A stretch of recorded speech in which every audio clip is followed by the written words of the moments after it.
Yo, what up, Ray? What up, Dode? We're 1st and 10. We're in the house. It is Tuesday, September 13th, is it? Yep. 2016. Nick Giamalva here. Ray Berlett sitting across from me. I was in between Berlett and Pierson on that last. Thank you. I appreciate that. Brad Pierson is not with us today. He had an event that he had to attend to. We would also like to congratulate him. The real hosts are here. The real hosts are here. I gotta get my vocabulary down here. It'd be good. We got a situation on our hands. Anyways, Brad Pierson. They found out he and his wife are having a girl tonight. So congratulations to them. That is why he's missing the podcast tonight. But we are going to jump right into it. Our first podcast here is going to be the injuries and news, and then we're going to jump over to the results from last week, and then we're going to finish this portion off with some questions. And then we're actually going to have a second podcast of the night to go over our week 2 projections and calls and things like that. So... Ray, are you ready to get into it? Let's do it. All right. So we're going to move through injuries and news fairly quickly because we do have a lot to get to, and we want to get to it as quickly as possible. Robert Griffin III, broken bone in his shoulder, and he was sent to the IR. So you're now looking at Josh McCown as quarterback. Not a viable option. Would not suggest picking him up for fantasy. There are a couple people that could benefit from it. Duke Johnson Jr. out of the backfield being one of them. He was targeted on average about 6 or 7 times when McCown was in last year. And also Gary Barnidge, who had 0 catches last week. I think everybody could honestly benefit. RG3, I was pretty high on him. I expected a lot. I thought he was going to do a lot. He really didn't do much. And, I mean... I don't think, he was going to take time to develop because he had been out of the game for so long. So it was going to take a while for him to get back. But I think everybody benefits. I mean, McCown knows the offense. He's started there before. He's got a decent matchup in Baltimore this week. So, I mean, I think all the weapons on the team at least benefit. Yeah, I think they'll be fine. I mean, Duke Johnson Jr. is He's a solid running back, and will Isaiah Crowell go down a little bit? I mean, that's the one thing I think could happen is I think Isaiah Crowell could see a few less carries or a little bit less in significant time, but we'll see how that goes. Moving on from there, unfortunately, Keenan Allen went down in this game. He started off really well. He had like 6 catches for 63 yards. And then he, on a non-contact play, tore his ACL and is out for the season. So, man, just a tough break. He fought so hard to get back from where he was last year after he had to leave. Finish the season out with just a freak injury, and you feel terrible for the guy. It's tough for a freak injury of a player that was most likely starting in your lineup this early in the season. I wouldn't get too crazy with your waiver wire yet. I mean, I would try to play off your bench for now. If you had him in the flex or a receiver spot, try to play off your bench if possible because you can't go off of 1 week to pick somebody up. I mean, you really can't. You got some overachievers that are there, and you don't want to just reach and then be stuck with somebody who's not going to perform the rest of the season. Right, and there's a few guys you could probably go out and grab, but we'll go over those guys a little bit later in our week 2 calls and predictions portion.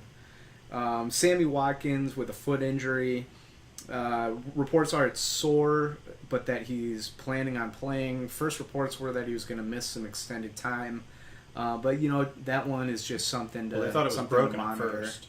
Yeah. Initially, they thought it was broken, not broken, sprained. Yeah, it was the one that he had surgery on. He'll play next week. He'll be fine, but just something to monitor just in case. Another one, Zach Ertz, out with a rib injury. It was originally reported that he was going to just miss the Monday night game against the Bears, but now they're saying it could be a little bit more serious, and he could miss some extended time. So tough break for Ertz, who looked really good in Week 1 with Carson Wentz at the quarterback position, and tough break for Ertz, but I think Brent Selleck, if you calling it a displaced bone. So if you're looking for an immediate Philadelphia replacement, it's Brent Selleck, but I'm guessing there's probably some other tight ends out on your waiver wire that are probably a little more enticing than Brent Selleck. But Russell Wilson also with a foot injury, more of an ankle injury. He kind of got stepped on by Ndamukong Suh, not really on purpose this time, so that's a different topic than what we're usually talking about with Suh. He says he's okay. He says he's good to go and he's going to play, but it's something to monitor based on a guy that he's a mobile guy. He gets out of the pocket. He lets his receivers work open, and so it's a little bit concerning. It's something to monitor, but he said he's a go. Chris Ivory spent the weekend in the hospital. He was just released today, actually, with they're saying it's just a general illness, but being that it's Tuesday and he could miss another game. TJ Yeldon's the starter there. He was not overly impressive. He did score a touchdown, but he wasn't overly impressive. He was carrying the ball at like 2 yards a carry. So keep an eye on Chris Ivory. Probably not a guy that is your number one, even your number 2 starting running back in some cases, but something to keep an eye on. Devontae Parker looks to get back this week for the Dolphins. He's hopeful to play. Buck Allen and C.J. Spiller were healthy scratches for the Ravens and the Saints. And then earlier today, C.J. Spiller was cut by the Saints. I honestly think that it's probably because Traveris Cadet did just fine for them in the receiving role during their game on Sunday, and they probably just decided to part ways with him. I thought Buck Allen was going to be the third down receiving back for Baltimore. Obviously, they thought they were just fine with Forsett and Terrence West, so he was a healthy scratch. But I'm not sure. I'm not sure how that'll shake out this week, but something to keep an eye on there. Just a few more here. Julius Thomas with an ankle is expected to practice and be fine, but once again, for a guy that's always hurt, a tight end in Jacksonville, and he's weak. He seems to sit out on little things. So he does. Demaryius Thomas was being checked. He actually had an MRI or an X-ray for his hip. He plans on practicing on Wednesday, but that's definitely something to monitor there. Gronkowski, I would just check on his status throughout the week. They actually let you know the day before this last week that he wasn't going to play. We had said that you should make a backup plan just in case he didn't play, so we would hope that they let us know what's going on there fairly early. And then Julio Jones and Mohamed Sanu both had ankle issues, but both are expected to practice and play this week. So, you think the designation comes into becomes a factor at all? Maybe for a couple of these. I would assume that Russell Wilson will be listed as questionable. I bet Sammy Watkins is listed as questionable. Rob Gronkowski, questionable. Demaryius Thomas, questionable. I bet all of these are listed as questionable, but I have a feeling that the majority of them will end up playing. Because, these are big names for these teams. These aren't little piddly injuries that, you can plug and play somebody else. Obviously, New England did just fine without Gronk, but I don't really know. It's just something to monitor. Like we said, keep an eye on the injury update boxes on whatever site you're playing fantasy on. Follow Twitter, watch ESPN, do whatever you got to do to stay informed on these players. So. We're going to move on from there, and we are going to get into the results from last week next. So we're going to take a small break, and then we will be right back.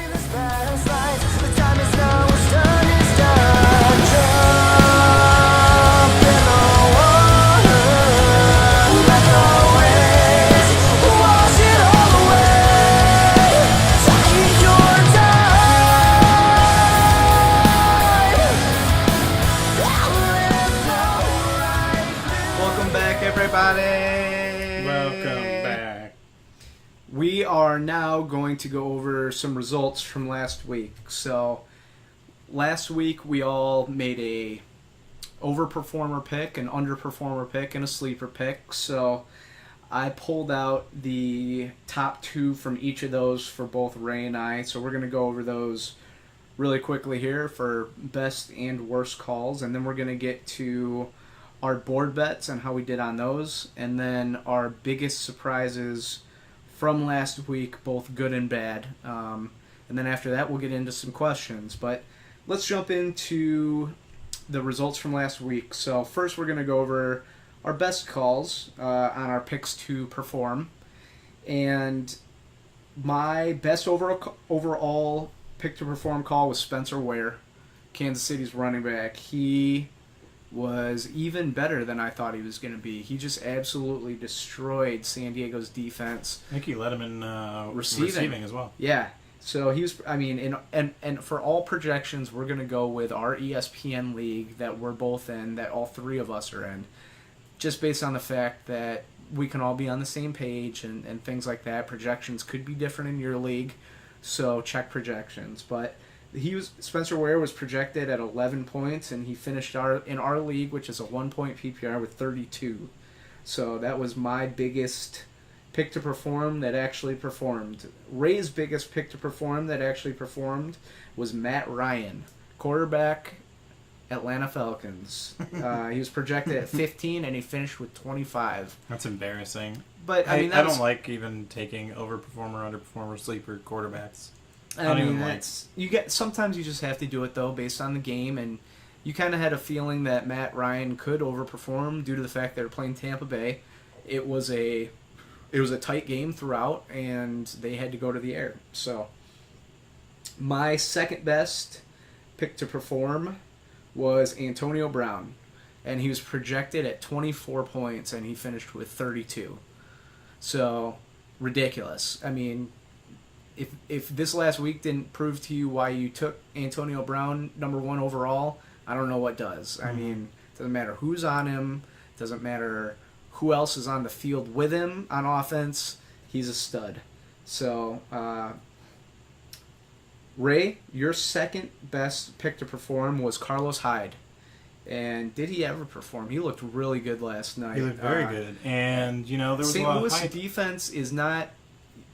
they're no slouch. No, they were picked to perform very highly. In fact, pregame, everybody was saying how they had one of the best lines. I mean, they were saying their front seven is very, very good. He tore it up. I mean, he was projected for 12, and he finished with 22. I mean, that's really good, and most of that was in the. I mean, he had two rushing touchdowns. One was right off the 1 yard line on, a pretty simple zone read play. At the end of the day, with who they were playing against, I think you have to say that we overprojected the Rams' line. It's not like they were playing stud receivers versus a stud quarterback. I mean, they didn't have to play Carlos Hyde. Yeah. They didn't have to play back or anything. I mean, if anything, they were probably stacking the box more than anything, because they did have somewhat of an unproven quarterback, an unproven offense at least. They didn't know what they were going to get. Yeah, well, and I tore them up. I was higher on Gurley, which we'll get to in our board bets. But you're right. I think the defensive line flip-flopped from what we were thinking that game was going to provide. So, good call there, Ray. So our underperformers, best calls for underperformers. My number one best call for underperformer was Dez Bryant. He was projected at 16 points, and he finished with one. He had one catch the whole game for under 10 yards. So he finished with 1 point. A little bit scary. I'm going to talk about him in another section of a couple other sections of the podcast, so we'll move on from there. Your best underperformance call was Todd Gurley, projected at 18 and finished with 5. So it kind of goes back to, what I thought the line would do was completely flip-flopped. You had a better idea that Case Keenum was going to be terrible, which he was. Their receivers were going to be terrible, which they were, and they were going to feed Gurley the ball, and he was going to get stopped. Can that offense look like that all year long? I mean, it doesn't look like an NFL offense. I don't think so. I mean, I think we're looking at Jared Goff starting within the next 2 to 3 weeks.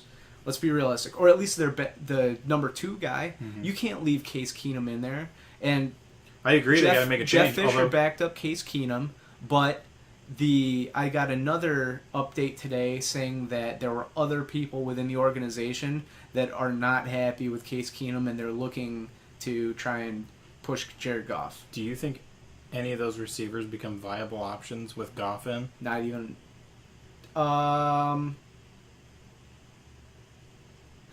No. I mean, I'm staying away from St. Louis's receivers all year. I mean, I guess you could take a flyer on Tavon Austin, being that he can catch a ball at the goal line, make one move and go. So I saw a stat over the weekend that 78% of all of his catches last year were behind the line of scrimmage. And just from watching last night, I mean, that's a terrible offensive plan.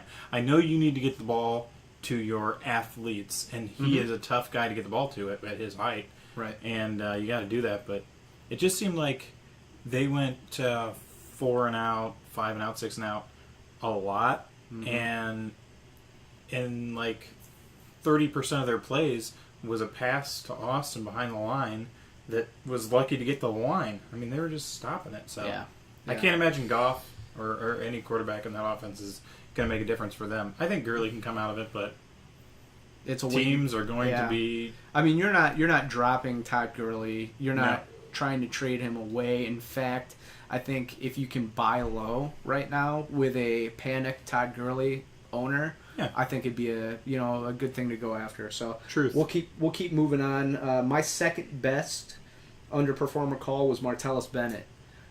Projected at 11, he finished with 4. He could not get going. Garoppolo looked like he had a connection with Edelman, with Hogan, with the receivers, and they played fairly conservative, but I mean, Garoppolo looked good enough to get the job done until Brady can get back. And I mean, listen, they weren't facing the Rams. They were facing an Arizona Cardinal team that a lot of people are projecting to go to the Super Bowl.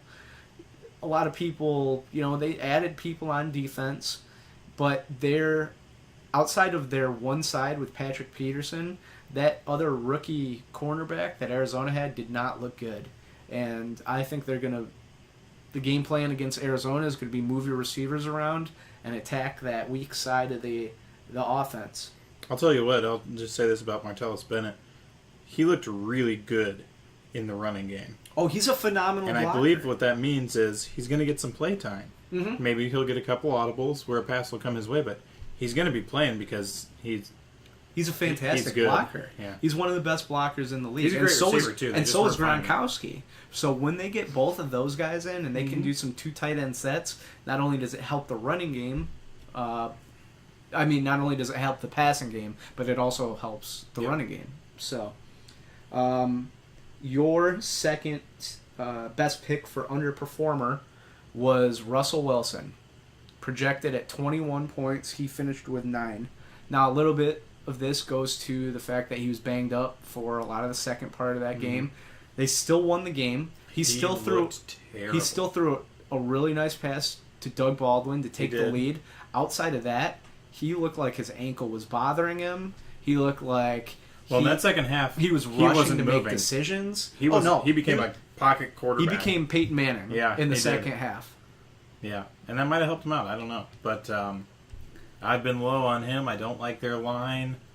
He did not look as good as I had hoped this year. Yeah, I hope he does good. I'm hoping. I think he's going to do bad, but I'm hoping he does good. My number one sleeper that I picked was Amir Abdullah from Detroit. He was projected 11, finished with 22. he looked. I mean, it looked like a two-headed monster there with him and Riddick, but it looks like he's going to get the first touches, and Riddick's going to come in to replace him.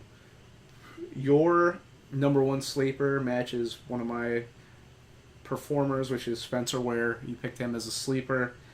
Yeah, like we said, projected 11, finished with 32. He looks really good. My number two sleeper was Tevin Coleman, running back for Atlanta. He was projected at 8 and finished with 16. He was a monster in the receiving game. Running game didn't look great, but monster in the receiving game. I'll get to him a little bit more in a later section of the podcast. Who was my number two sleeper? Your number two sleeper was Deshaun Jackson. He was projected at 13 and he finished with 16. Pretty quiet night. So, I mean, he did about what he was supposed to, but, I mean, when it comes down to it, we got to, your two top guys. So, worst calls, we'll go through these really quickly because I think we're going to get to a lot of these coming up later. My worst pick to perform was Adrian Peterson, projected at 16 and finished with 3. I know there's a lot of panicked Peterson owners right now, and we'll get to that later. That also is your number one, was Peterson. We both took him as our pick to perform in that game, and he did not. My second pick to perform that did not perform was Todd Gurley.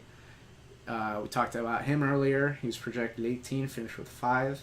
Your second was Odell Beckham Jr., projected at 20 and finished with 11. I mean, still had a nice game, but just it was just the difference in projection and actual points that put him in that second spot.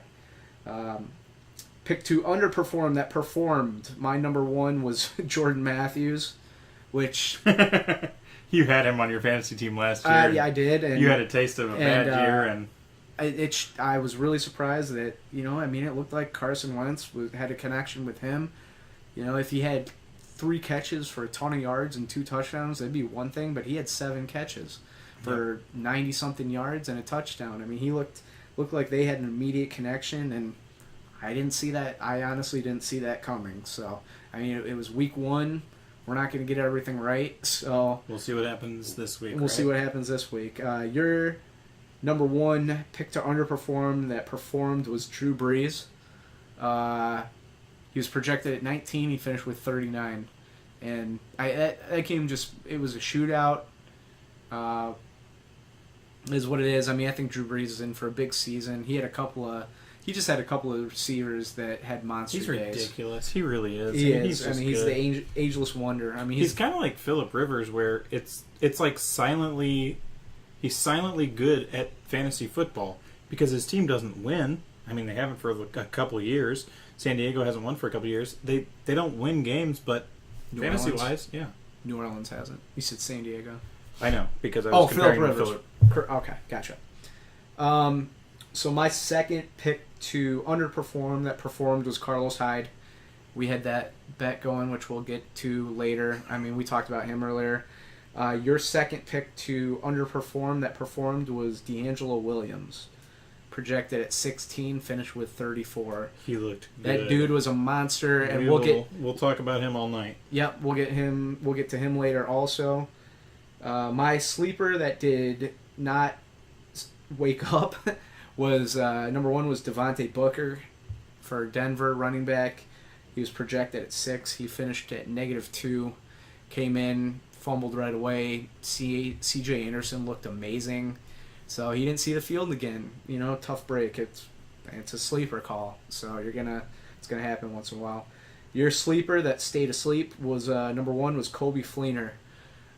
Projected at 11, finished with 1, just 1 catch. What happened? Why? We'll get to him. We'll get to him okay. too later in the podcast. There's a question about him. Jared Cook was my number 2 sleeper that stayed asleep. Projected at 8, finished with 1, just 1 catch for the Packers. That was another one that was a little disappointing. He's still a good sleeper. It's still a good sleeper. I think it was just 1 game. There's a lot of mouths to feed there in Green Bay. And then your second sleeper that stayed asleep and is now asleep for a long time is RG3. Robert Griffin III, projected at 12, finished with 4.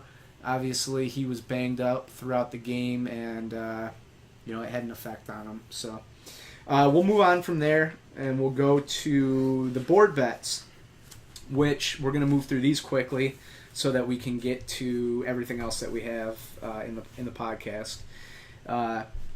So I had said that Mike Evans was in for a 130-yard, 2-touchdown game. He finished with 99 and 1 touchdown, so that was a lie. DeAndre Hopkins... He still was a baller. I know. I said DeAndre Hopkins was going to have 8 catches, 140 yards, 2 touchdowns. He had 5 catches for 54 yards and a touchdown, so that was a lie. I said Brock Osweiler was going to have 250 yards and 2 touchdowns. He had 231 yards and 2 touchdowns. So I'm going to say that was actually pretty close. So we'll go with that one for a win. Truth. Or a push or a win. I said that Christine Michael was going to out-touch Thomas Rawls. Christine Michael had 11 touches. Thomas Rawls had 15. So that's a win. That's a W. Now on to the things that Ray had said out loud. DeAndre Hopkins is the number 1 wide receiver for Week 1 in fantasy. He was tied for 20th. So that was a lie. That's an impossible board bet to even make. That was tough. I don't know why you said that. I don't either. Ray also, and this wasn't really a board bet, you just kind of said it. You said that you thought RG3 could be a top 8 quarterback in Week 1. He finished 30th. Yeah, poor guy got hurt. That was, what are you going to do? You said that Sean Hill was going to be a top 16 quarterback in Week 1. He finished tied for 24th. So that was a lie. He just threw for some yardage, no touchdowns. You also said that the Giants were going to beat the Cowboys by 21-plus points. I did say that. Giants 20, Cowboys 19. So that was a lie. I can't believe how close that was. We also had a board bet, and we bet $1. I bet $1 that Todd Gurley would outscore Carlos Hyde in fantasy points. You took Hyde, I took Gurley. So Gurley had 5 fantasy points, and Carlos Hyde had 22. Now so I'm Ray going to go wins ahead and that. Drink my $1. You're gonna drink the beer that I already purchased because that's the next thing we're gonna go over. Ray finished 10-6 in Pick'em for Week 1, and Brad and I both finished 8-8. So Ray took over 1, but here I'm pulling out of a crisp $1 bill, Chris George Washington. And I'm giving it to Ray because I lost that Todd Gurley bet, which, I didn't really see that. I honestly didn't see that coming, but I don't think that the Los Angeles Rams saw anything that happened to them last night coming. So no, there was a much bigger gap than I thought was going to happen. Yeah. So we're gonna move on to the next section, which is our biggest surprises from Week 1. And we're going to give you a biggest surprise on the good side and a biggest surprise on the bad side for the quarterback, the running back, the receiver, and the tight end position. So my biggest surprise on the good side was Jameis Winston for quarterback. 271 yards, 4 touchdowns, every touchdown to a different receiver. I knew Atlanta's defense was bad. And I knew Jameis Winston I was hoping he was going to be in for a good year due to the fact that we have him in our league or I have him in our league of record. But I really didn't think that 4 touchdowns was on the docket. I had a feeling that Doug Martin was going to have a down game. He didn't have a great game. He didn't have a poor game. He was involved in the passing game more than I thought he was going to be, actually. But I was really surprised with how Jameis Winston performed. Ray, who's your surprise at the quarterback? So I was shocked by Mr. Alex Smith. I doubt he's a guy that many people even drafted unless you were sitting him on your bench as your number 2 or something. But the guy is known for passing under 10 yards all the time. And he went 34 for 48, 363 yards, and 2 touchdowns. He had a great stat line. That game did go into overtime. Yeah. But still, he played very well. And they were down 21-3, and it had, it moved to a situation where they had to pass. I believe it was the biggest comeback in Kansas City Chiefs history. I think so. But, you wouldn't expect Alex Smith to actually perform the comeback. Yeah. He's not a high stat guy. He's not. He had. I'm assuming here record completions. He had to have had record attempts. I can't imagine he threw 48 passes before. I don't know. But it's just really high stats for him. Yeah. So biggest negative surprise for me was Tyrod Taylor, Buffalo Bills. I know that Watkins was a little banged up, but he just performed so poorly. I did not expect that they were going to lose to Baltimore. I would assume that things are going to be a little bit better for him, hoping that Sammy Watkins is healthy. But I was really surprised at how poorly he performed and how poorly the Bills' defense looked pretty good, but their offense was, 7 points. That's against Baltimore. I know Baltimore's defense has always been known for, really good defense, but come on. Come on, man. So my biggest disappointing quarterback was Russell Wilson. I understand that he was injured a little bit, but he did stick it out, and so I have a lot of conflict within me because I believe in him. I think he's going to perform, but at the same time, I hate his line, and I think it's going to be an off season for him. So it's really tough for me to say, but just watching the game, he underperformed. He did not play very well. I get it. He was injured in the second half, but even the first half when he was fully healthy, he just didn't look good. He didn't have it. He was throwing tons of incompletions. And Miami Dolphins are not going to be a team that is going to finish the year surprising people. They should have. There were a lot of people that took the Seahawks as a confidence pick, and they were sweating bullets the whole game. Yeah, absolutely. So, okay. Well, we'll move on from there. My biggest surprise on the good side for running back was C.J. Anderson. He that was a shocker. Performed extremely well against a Carolina defense that is very good. Mm-hmm. He looked like the number one running back that people took last year in the first round. They fed him the ball when they were up. They fed him the ball when they were down. It really looks like and he just looked good. His cuts were sharp. He showed good burst through the line. He showed good speed. They were playing a good defense. His vision was amazing. So C.J. Anderson, a big surprise for me, and somebody that I think people are really happy that they drafted after that week one. Who's your big surprise at the running back on the good side? My biggest surprise, we've been talking about him a little bit tonight, I'm sure we'll talk about him more, was D'Angelo Williams. Mm-hmm. I watched the game, it was last night, looked very good. I couldn't believe it. I thought age was going to get the best of him. I thought that Washington could press the running backs in that game. Obviously, there's Antonio Brown out there, but I thought Washington could pressure him a little bit, put another extra guy in the box, because I just thought that the receivers were so down. Heath Miller's gone. Antonio Brown. I know they got one guy out there, but I thought they could press the box and stop him. He just looked good. Yeah. He had 143 running yards. Absolutely, and two touchdowns. He looked great, and we'll get to him in a little bit later. We're going to be talking to him about him on and off throughout the whole night. So, my running back on the bad side of biggest surprises, and I had to do two here. It was Todd Gurley and Adrian Peterson. So I said Todd Gurley, so I'll let you talk about AP if you want. I was very surprised about AP. Tennessee was not really coming into this year known for their run defense. Really, they weren't really known for their defense whatsoever. They were more being talked about how good their offense looked.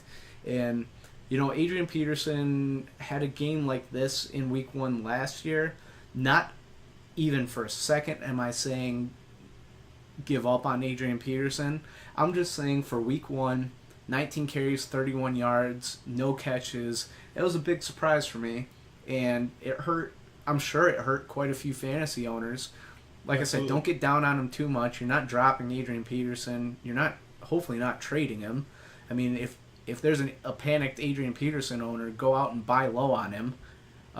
But there's better days to come for Adrian Peterson. But week one, it was a big surprise for me.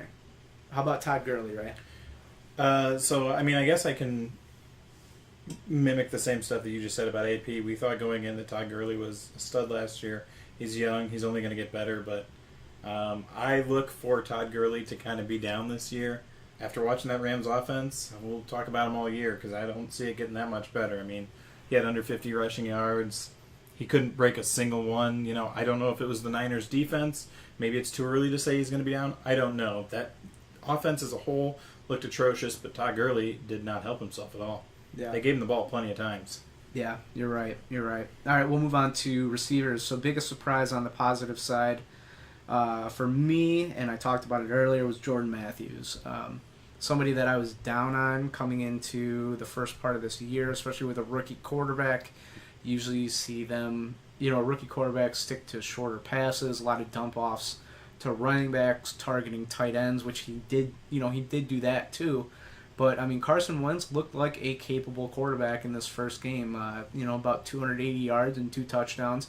He looked good, but Jordan Matthews, really surprised me. He finished off last year really well, so that the potential is there. They moved him all over the place. He wasn't stuck in one, left side, outside receiver the whole game. But a very positive surprise for me. I think a lot of Jordan Matthews owners that took him middle of the draft are very happy after week 1. So that's my biggest surprise. So my biggest surprise is crazy here. I went with a running back for my biggest surprise wide receiver. We've talked about him already. We'll talk about him more. Spencer Ware. He had a very average running game, 11 for 70, but his receiving game was ridiculous, and it wasn't much of a fluke. He had 7 catches, 129 yards, and it goes back to what I was talking about with Alex Smith. That offense just looked really good. What does that mean for Spencer Ware this year? I have no idea. I don't know, but he had a phenomenal game, both sides of the ball, and he is a large percent of the reason that KC won that game. Absolutely. My biggest surprise on the bad side, I talked about him earlier, was Des Bryant. Mine too. And I'm not overly surprised. The Cowboys, I'm surprised, but I'm not overly surprised. The Cowboys looked like they were going very conservative. Dak Prescott was going a lot to Jason Witten. Jason Witten had a phenomenal game. Mm-hmm. They ran the ball 21 times with Zeke Elliott. He didn't produce a ton in the running game, but he did good enough to salvage people's fantasy starts for him. But, you would think out of all of that receiving core that Des Bryant would, and he had a catch in the end zone that got overturned. So, if that touchdown turns out, we're not talking about him in this spot. We're talking about somebody else. Don't give up on Des Bryant, but I was just very surprised that he finished with 1 catch for under 10 yards. So I talk in circles a lot, and I just got done saying how I hated watching St. Louis get Tavon Austin the ball as much as they did. I don't know how many catches he had. He probably had like 8 catches, but his yards were under 10. I think that Dallas should have done the same thing. You got to at least try. I don't know how many times he was targeted. I know he had 1 catch. But Des Bryant, you got to get him involved. You got to call plays for Des Bryant, whether it's screens or whatever it is. You got to get your studs involved. Yeah, and he's one guy that if he's not involved, he's going to be outspoken about it too. So I would look for him to have a better. You shook your head. You don't think Tavon Austin had 8 catches? I don't know. It felt like he did not have 8 catches. Man, it felt like he had 20 catches. I can tell you who did in that game, but we'll get to him later. So we'll go real quickly here to biggest surprises on the good side for tight end. Mine are the 2 tight ends from Indianapolis, both Jack Doyle, who nobody knows about, and Dwayne Allen. Both were high scorers in fantasy. Both were looked at pretty consistently by Andrew Luck. Dwayne Allen, in every single week 1 game he's started, has scored a touchdown, which says something, but it doesn't say a lot because he hasn't scored a ton after that, and he's usually hurt. But I was really surprised with all the weapons they have outside. Andrew Luck had a monster day. The receivers still did well, but for 2 tight ends to be in the top, 8 fantasy from the same team, I had the same. That's really impressive. I agree. My biggest disappointment, and it was between 2 people, but I took Gary Barnidge from Cleveland. 0 catches, 0 yards, 0 simple. points. For a team that we knew was going to struggle. They aired it out quite a bit. They had a couple of receivers that had some long catches, But I really thought Gary Barnidge would be involved, and he just was not whatsoever. So I'm going to go with Delaney Walker myself. I don't like Delaney Walker myself, but people are high on him. I know you love him. I think he's going to have a down year. To be honest, he was 3 for 42. Not bad, but how can you treat an old guy like that as a deep threat? I mean, that's almost a deep threat, 3 for 42. I mean, those are ridiculously odd stats for him. But, yeah, I'm down on him. I was watching that one closely. I mean, I have him on one of my fantasy teams, and for the longest time, he had 1 catch for 6 yards. Mm-hmm. And I was just sitting there, and I was like, really? It was getting deeper in the game, and I was just like, you're kidding me? So... And they passed the ball 41 times. Yes, they did. They threw it enough. So, all right, we're going to take a small break before we get to some of the listener questions. We have quite a few questions this week, which is extremely exciting. We're really happy about it. So we're going to get to those next.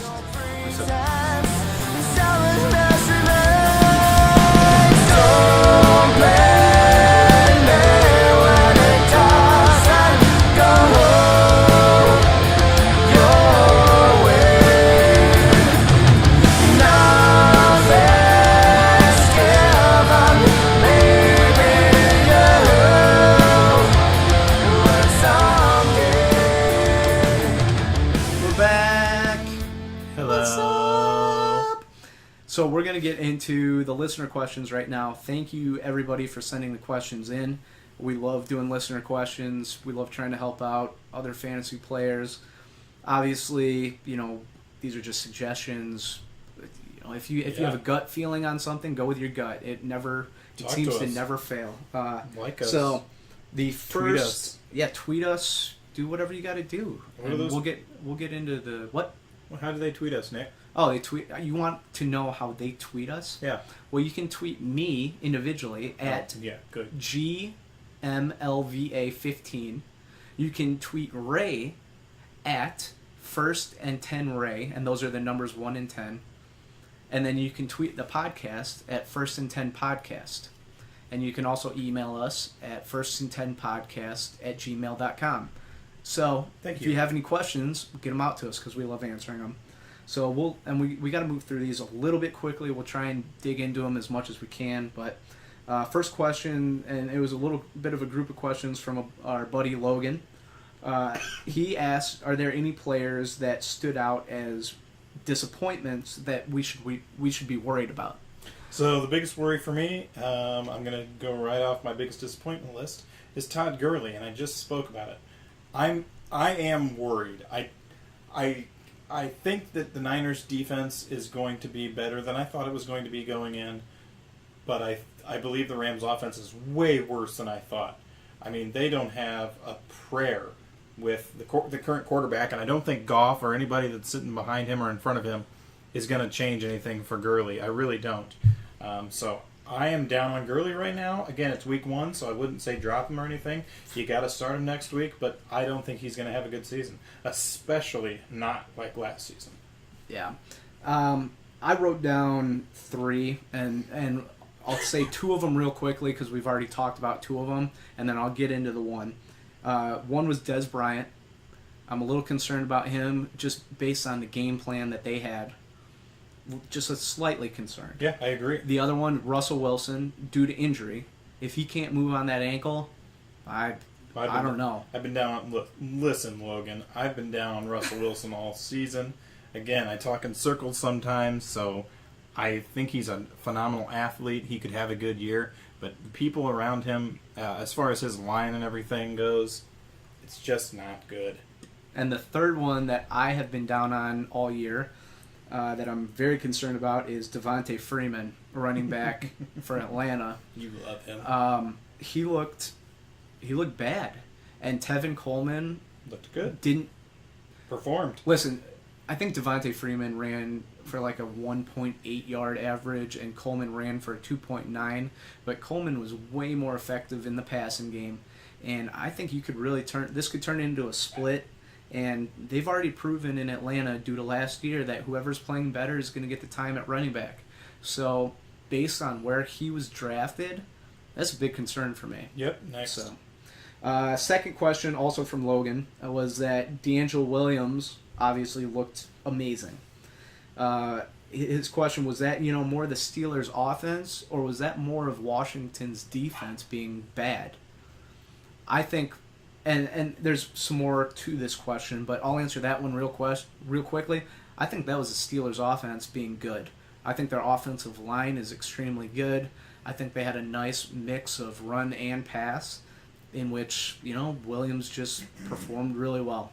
I'm beginning to think the Steelers are like New England. It doesn't matter what the names are. They look the same every single year. I mean, they got some losses over the last couple of years, over the offseason, lost a couple of wide receivers, but they just look the same. I mean, I watched that game. They looked like the Steelers have looked since Ben has gotten there. So I like D'Angelo Williams moving forward, and it's going to be a conundrum. Yeah, and that's the second part of his question is when Le'Veon Bell returns, what do you do with D'Angelo Williams? Do you keep him? Do you unload him? And I'll answer this real quickly. And I guess my point of view on this is it depends on if you have Le'Veon Bell or not. If you have Le'Veon Bell, you hang on to D'Angelo Williams because if Bell gets hurt again or gets suspended again or anything like that, you automatically have a top 5 running back. If you don't have Le'Veon Bell, I'd look to unload him. But I wouldn't unload him as in drop him. I would unload him as in trade him or look to trade him to whoever the Le'Veon Bell owner is. Because I think you could get a somewhat decent return that could help your team out for a guy that if Le'Veon Bell stays healthy and stays in the game, he's going to get some touches every game, but he's not going to be able to perform like this because he's not going to get the full workload. Good job, Nick. You like that? I like it. So we'll move on to the last question of Logan's questions, and that was Packers took a little while to get going in this game against Jacksonville. Do you expect bigger games from Eddie Lacy and Randall Cobb in the future? And my answer to that is yes, I do. I was a little surprised that Eddie Lacy couldn't pound it in on. They had a goal line opportunity. They ended up kicking a field goal on. I thought Lacy could get it in down there. I was a little surprised he didn't. He didn't have a complete dud fantasy game, but it wasn't what you would normally expect against Jacksonville. I think Randall Cobb is going to be. He'll be just fine. He's a top 20 receiver.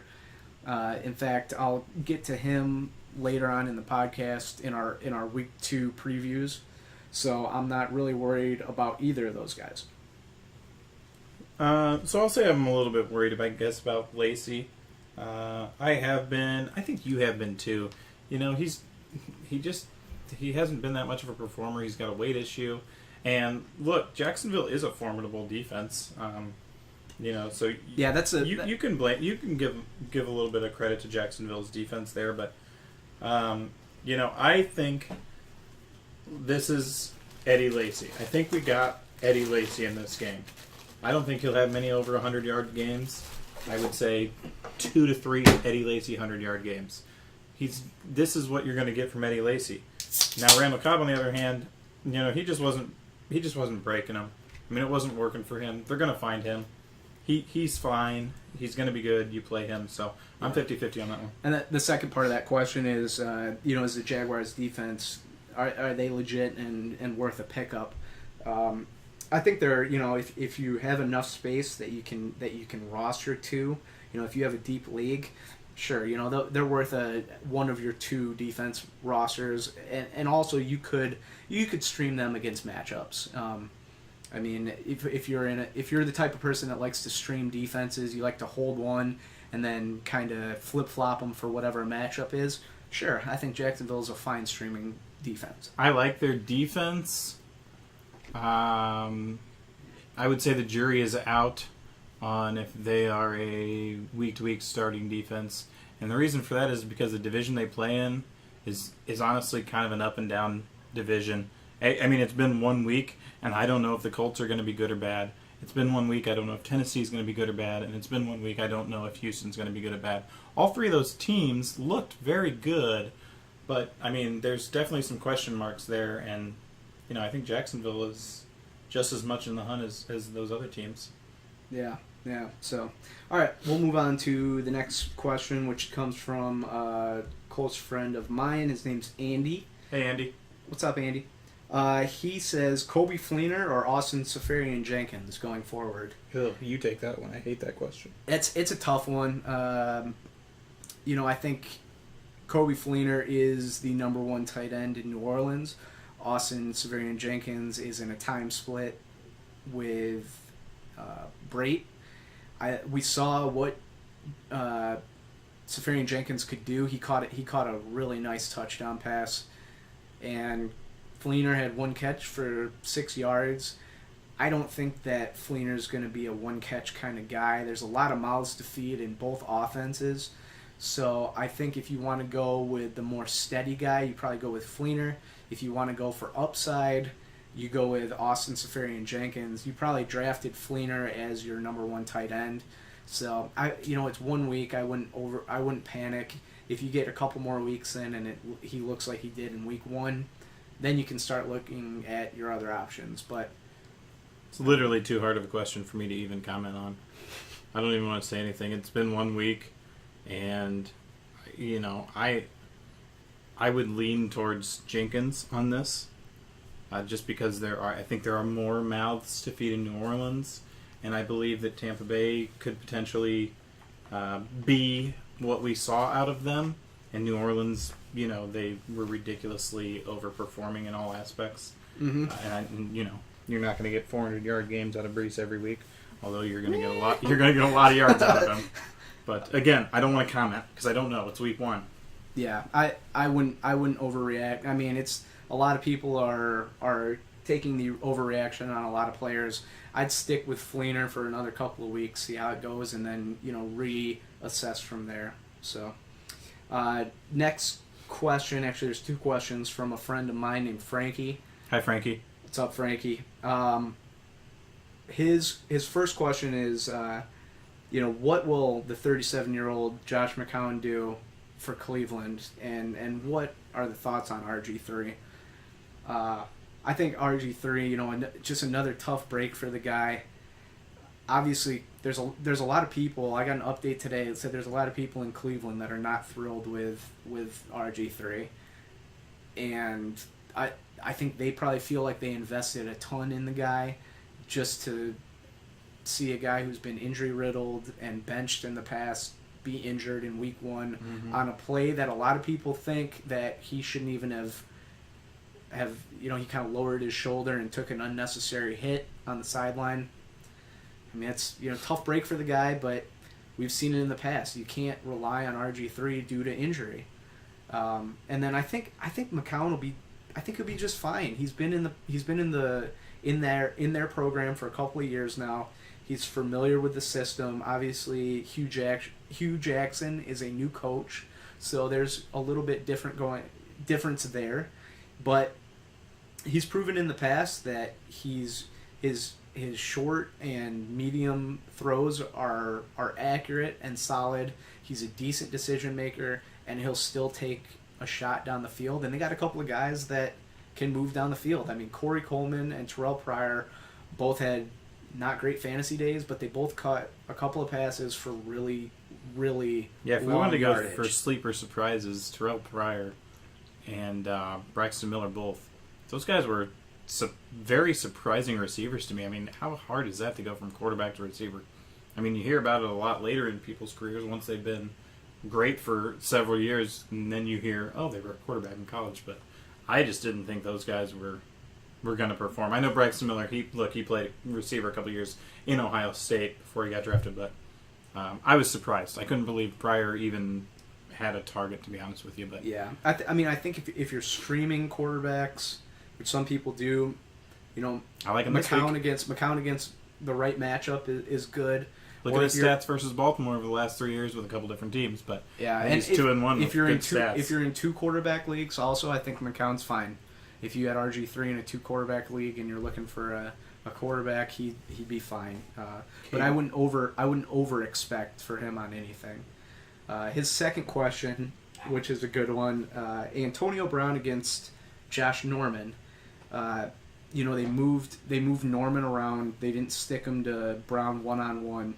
And his question was if they would have put Norman on Brown one-on-one the whole game, would Antonio Brown have had the same numbers? Would they have gone down? Would they have gone up? I don't know. These stud cornerbacks, they seem to be... So you see it with Sherman in Seattle. They seem to be playing left or right side of the field and sticking to it. And it does have to be different. I mean, you're on the left side, the right side. It is a little bit different. You're playing different skill levels as well. But they try to move it away from those receivers. So I can't say that it would have been any different because I don't think Norman would have been as good on the other side of the field, to be honest with you. I mean, he's just stays on his side of the field, and that's part of the way the game's going. Yeah, I echo that, and I also think it doesn't really matter what defensive back you have on Antonio Brown. He's going to perform. Mm-hmm. He's the best receiver in the league. He's going to perform no matter who you put him up against. And, I mean, there's a couple of defensive backs out there that I don't think are as good as previous years. I think Josh Norman's one of them. I think Darrelle Revis is another one. Revis Island's gone. I think Sherman's going down as well. And Sherman might be going down as well. So I think I still think Josh Norman will have some nice weeks on some decent receivers, but I mean he's not a guy that I would be overly concerned about like when he was in Carolina. So and then we had one really late question come in. What was that question, Nick? Our friend Ben. Hey Ben. And I'm going to read it off my phone here, so sorry about being kind of herky-jerky with this one. What up, Ben? He says, do you give up Hopkins for Adrian Peterson? He said, wide receivers are Jordy Nelson, Edelman, Hearns, and Tajay Sharp, and his running backs are Duke Johnson, Thomas Rawls, Ivory, and Giovanni Bernard. So in that situation, I mean, I guess you do because you got stacked receivers. If you're the Hopkins owner, you have enough receivers there that Jordy and Edelman right there, they'll be fine. And I mean, Duke Johnson is okay in a PPR. Thomas Rawls, we don't know. So if you can get, I mean, obviously this is what we talked about earlier. There's a panicked Adrian Peterson owner, and I think you snatch him up.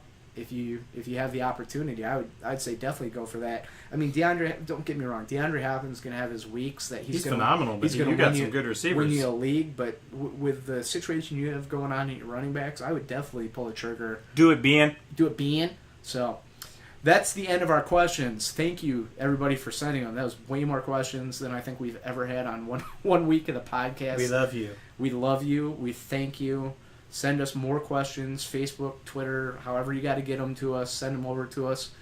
We're going to take a small break here. We're going to finish this podcast out right now. And then we're going to get to our second podcast of the night, which is the upcoming games for Week 2. Yeah. So we'll be right back, and join us for the second podcast.